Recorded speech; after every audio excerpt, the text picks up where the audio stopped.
gouverneur de Savanakhet. Enfin, il occupait jusqu'à son décès le poste de président de l'Académie Lao des sciences sociales. Après un deuil de 3 jours, le comité central du parti, l'Assemblée nationale et le gouvernement, menés respectivement par le secrétaire général Chumali Sanyasorn, M. Thong Sing Thamavong et le premier ministre Boisson Bukhavan, ont déposé des couronnes mortuaires devant la dépouille mortelle. Les obsèques sont prévues demain à Vietnam. L'intensification de la coopération commerciale entre le Vietnam, le Laos et le Cambodge est un des objectifs principaux, a affirmé le vice-ministre vietnamien du Plan et de l'Investissement à la veille de la 4e conférence de la promotion du commerce, de l'investissement et du tourisme, du triangle de développement entre ces 3 pays qui doit avoir lieu dans la province de Dak Lak. Le vice-ministre vietnamien a rappelé que ces 3 pays disposaient de similitudes dans leur culture, leur histoire et le niveau de leur développement.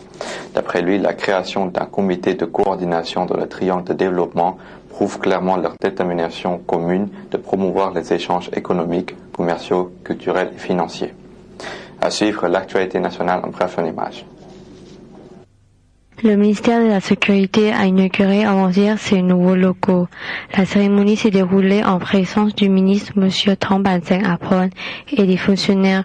Ce bâtiment de 5 étages qui a coûté plus de 30 milliards de kip a été construit par la société Servicei qui a aussi offert 100 ordinateurs. Monsieur Munka Olaboun, ministre de l'Information et de la Culture, a reçu avant-hier à Vientiane Monsieur Yves Doche, député français en visite au Laos. Au cours de l'entretien, le ministre Lao a félicité son hôte pour sa visite qui s'inscrira dans les relations de coopération entre les 2 pays. Le député a informé le ministre de l'objectif de sa visite.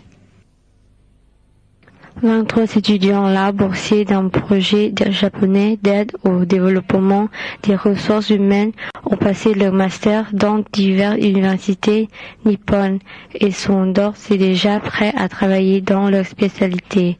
Lors de la cérémonie d'accueil, 9 parmi eux ont été affectés dans plusieurs ministères et établissements scolaires. Les jeunes diplômés ont tour à tour présenté leur sujet de mémoire et souhaitent toutes que leurs aptitudes soient utilisées au mieux et qu'ils puissent ainsi contribuer au développement national. Une réception a été donnée avant-hier au La Plaza à Vientiane en présence de représentants de l'ambassade du Japon, de l'organisation JICA ainsi que des ministères de l'Éducation et des Affaires étrangères. Les responsables du musée Kasampovihan ont organisé hier une réunion concernant le moulage d'une statue de 6 mètres de haut à l'Institut national de politique et d'administration. Ce débat s'est déroulé sous la présidence de M. Suwandi Sisuwat, chef adjoint de cabinet du comité central du parti, directeur du musée Kaison, avec la participation des fonctionnaires de plusieurs secteurs. Un accord sur la construction de 2 écoles à Ban Hap, district de Siang Khor, et Ban Khang, district de Sok Bao, dans la province de Mua Phan, a été signé hier à Vientiane entre M. Somsuk Chantavong, chef du service provincial de l'éducation, et M. Masaki Mayashita, ambassadeur du Japon, en présence du chef de cabinet administratif provincial. La construction coûtera 84 000 $. Plusieurs ONG allemandes accordent leur aide à hauteur de 8 500 $ à plusieurs projets de développement économique du Laos via l'amicale Lao-allemande. Cette amicale a également soutenu 2 projets importants, la formation des entraîneurs de football féminin et le développement de la Croix-Rouge Lao. Les programmes concernant les bureaux administratifs et la gestion des conférences, l'essor des entreprises publiques, la promotion des PME, l'égalité des sexes, la construction de puits et la rénovation d'écoles. 2 mois après, les victimes du typhon Ketsana reçoivent encore des aides de produits de première nécessité. Reportage de Chantason. Dimanche dernier, les volontaires canadiens et l'agence d'extrême travail de Parc-C ont visité le village de Songkhon dans le district de la même province de Sekong. Ces derniers ont pu parcourir des 10 km de route goudronnée et 20 km de piste avant d'arriver au village de Songkhon, peuplé 78 familles dédiées à lac Inge. Bonjour. Cette aide est l'objet d'une initiative privée qui a été organisée à la suite du passage de la tornade Texana sur la région de Sekong et Atape. De nombreuses personnes ont perdu tous leurs biens, leur bétail, leurs maisons, leurs vêtements, non plus de nourriture, les chanderies ont été emportées. Donc il y avait une urgence humanitaire à mettre en place quelque chose qui permette à ces personnes de retrouver des conditions de vie normales. Dans un premier temps, il fallait leur apporter de la nourriture. Dans un deuxième temps, les aider à reconstruire une vie à peu près normale. Et dans un troisième temps, c'est ce qu'on en essaie de faire sur du long terme, les aider à avoir une vie meilleure qu'auparavant.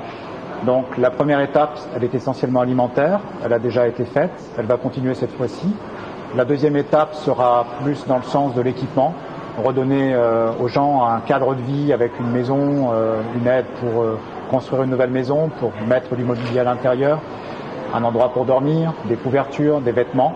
Et peut-être plus tard, si nous réussissons à soulever suffisamment de fonds pour ça, refaire des écoles, aider à faire des routes, aider à faire un petit dispensaire, une petite pharmacie, avoir un cabinet médical dans le village.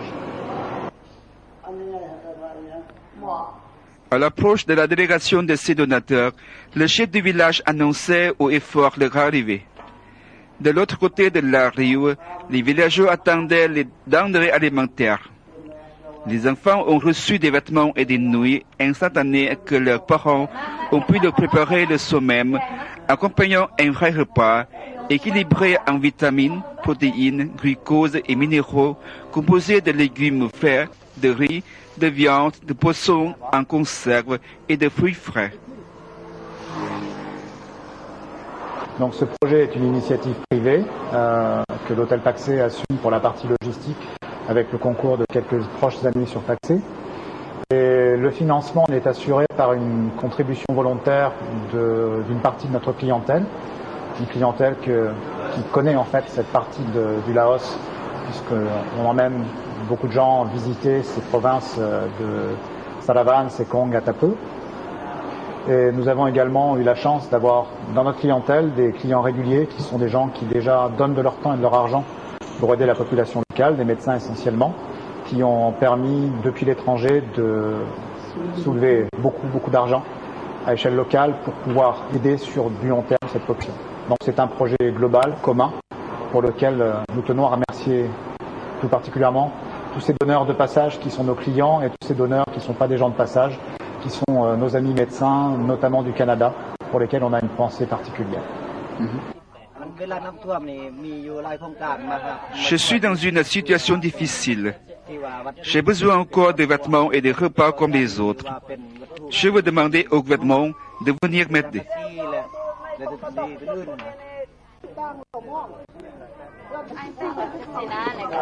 Les donateurs ont remercié les villageois pour l'hospitalité, repartant satisfaits de l'aide qu'ils ont apportée à ces populations.